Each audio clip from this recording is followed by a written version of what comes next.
Assalamualaikum warahmatullahi wabarakatuh. Kami dari kelompok 3, yakni kelompok fungi, ingin mempresentasikan proposal kami, yakni inventarisasi keragaman makrofungi pada jalur kanopi Afrika dan jalur Rasamala di kawasan PPK Bodogo Sukabumi, Jawa Barat. Kami beranggotakan Aniza Fitria Alimni, Novalia Widyaningrum, Demas Talanovananda, Amelia Fadila Mariana, dan Aisyah Wardatul Jannah. Dan pembimbing satu kami yakni Ibu Anissa Wulan Agus Utami, SSI MSI, dan pembimbing dua kami yakni Ibu Dr. Meike Niarsyah MSI.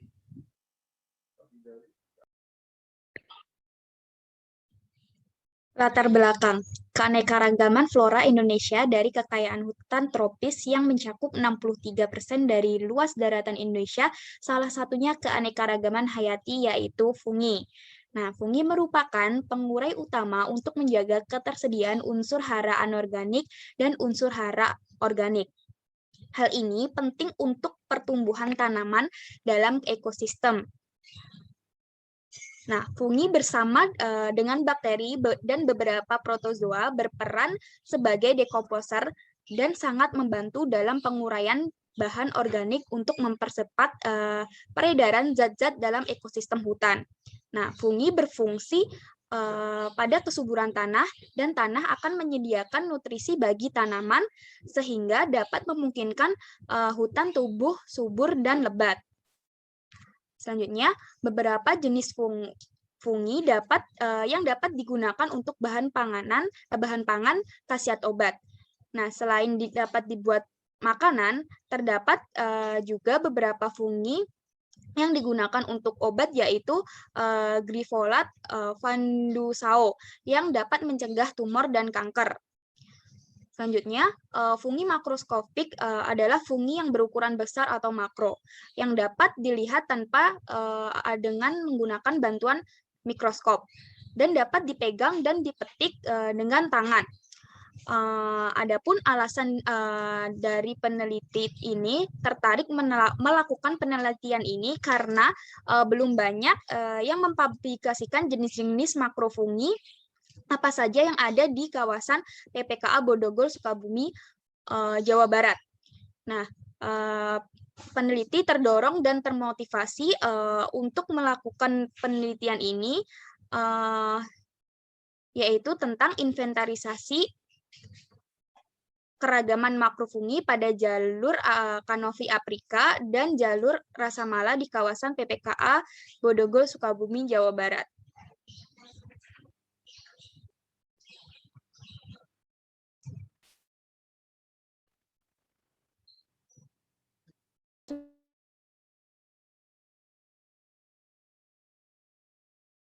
Sudah dipaparkan dapat dirumuskan masalah sebagai berikut, yaitu yang pertama, jenis-jenis jamur apa sajakah yang tumbuh pada jalur Bodogo, keragaman makrofungi pada jalur kanopi Afrika dan jalur Rasamala di kawasan PPKA Bodogo, Sukabumi, Jawa Barat.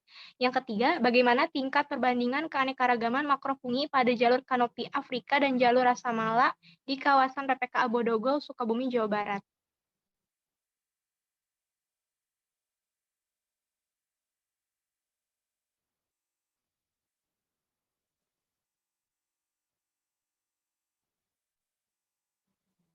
Selanjutnya, tujuan dari penelitian ini yang pertama, mengetahui jenis-jenis jamur apa sajakah yang tumbuh pada jalur kanopi Afrika dan jalur Rasamala di kawasan PPKA Bodogo, Sukabumi, Jawa Barat.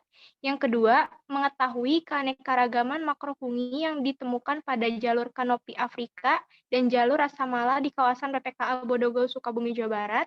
Yang ketiga, mengetahui perbandingan tingkat keanekaragaman makrofungi pada jalur kanopi Afrika dan jalur Rasamala di kawasan PPKA Bodogo, Sukabumi, Jawa Barat. Selanjutnya, manfaat dari penelitian ini yang pertama sebagai sumber informasi ilmiah mengenai keanekaragaman makrofungi pada jalur kanopi Afrika dan jalur Rasamala di kawasan PPKA Bodogo, Sukabumi, Jawa Barat.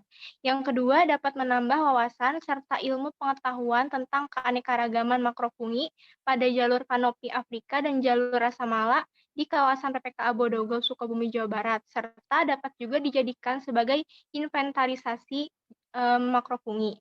Yang ketiga, dapat menambah khazanah keilmuan pada mata kuliah studi ekskursi, khususnya dalam pengelompokan jenis makrofungi.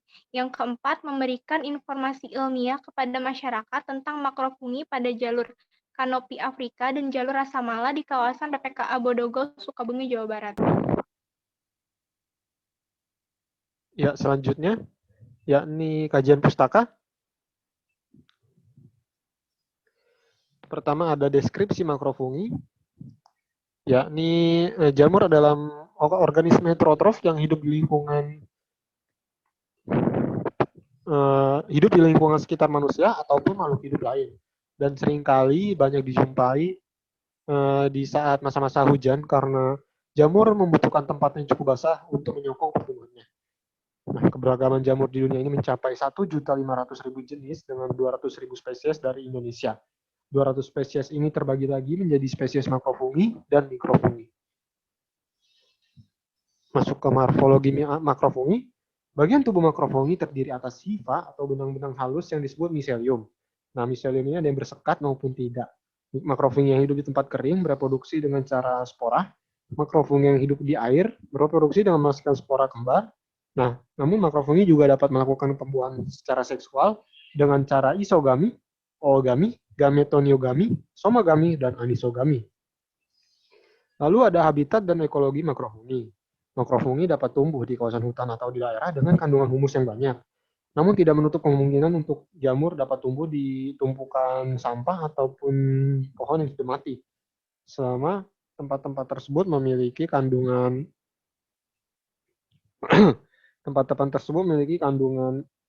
karbohidrat, selulosa, dan juga lignin.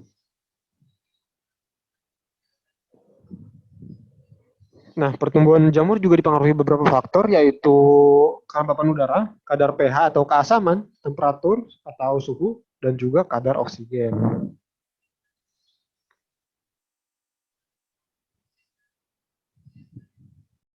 Selanjutnya itu ada metodologi penelitian.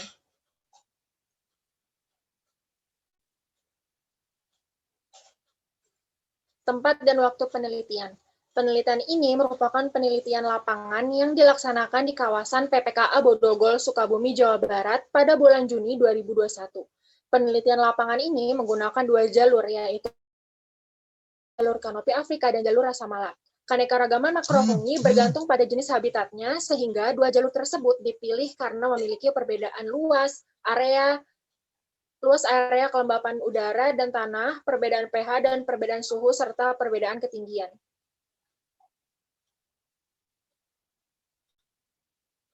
Selanjutnya itu ada metode penelitian bagian alat dan bahan.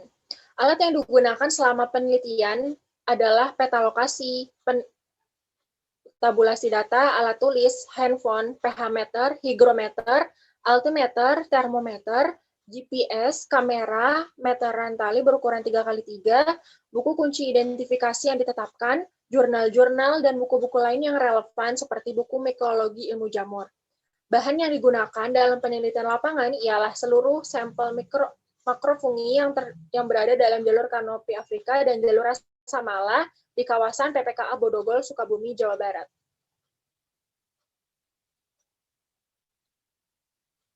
Tempat dan waktu penelitian berikut merupakan gambar dari jalur penjelajahan kawasan Pusat Pendidikan dan Konservasi Alam Bodogol. Selanjutnya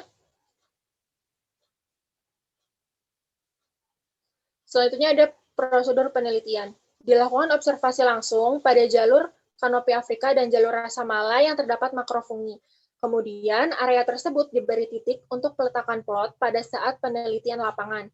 Proses pengambilan data menggunakan metode plot dengan ukuran plot sebesar 3x3 meter sebanyak 20 plot pada setiap jalur. Pengamatan morfologi dilakukan dengan menggunakan metode deskriptif. Sampel makrofungi yang ditemukan di lapangan diamati bentuk tubuh buah, ukuran, warna, tekstur, sifat hidup, jumlah individu, substrat tumbuh, dan kemudian difoto.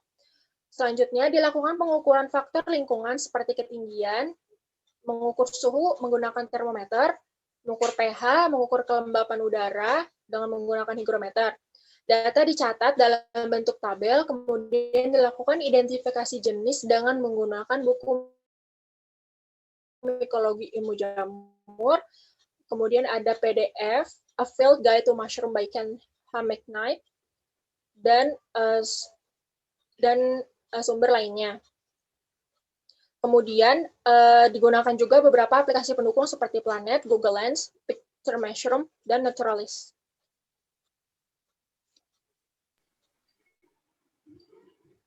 Selanjutnya, teknik pengumpulan dan analisis data.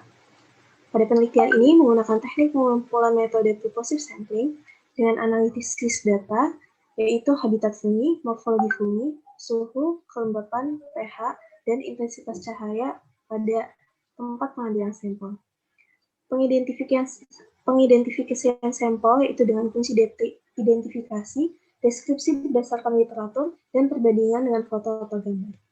Kemudian, data dilakukan indeks dengan indeks dominasi, indeks keperataan, dan indeks keanekaragaman jenis.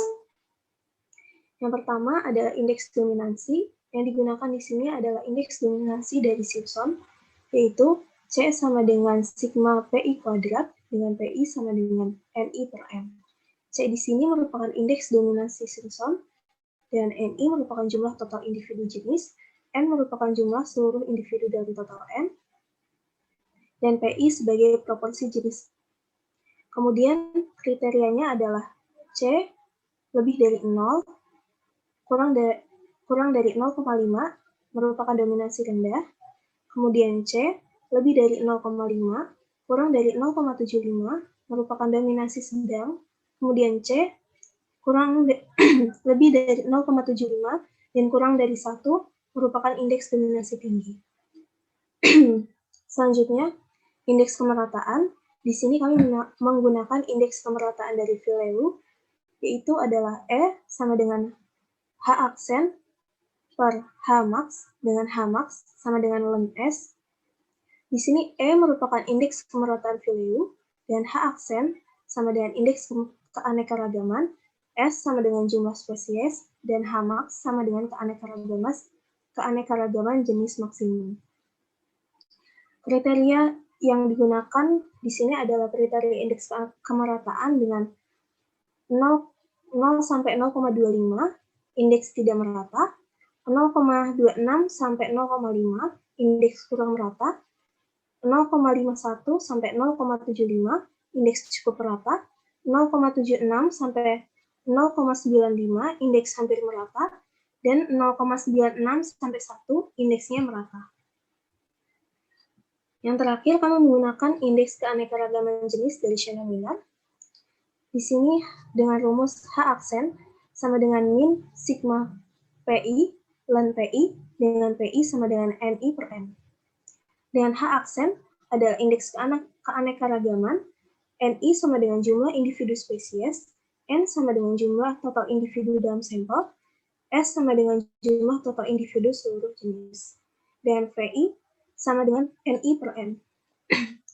Kriteria indeks keanekaragaman di sini, H aksen kurang dari 1 sama dengan keanekaragaman rendah, kemudian H aksen lebih dari 1 kurang dari 3 sama dengan keanekaragaman sedang, dan yang terakhir H aksen lebih dari 3 maka keanekaragamannya tinggi.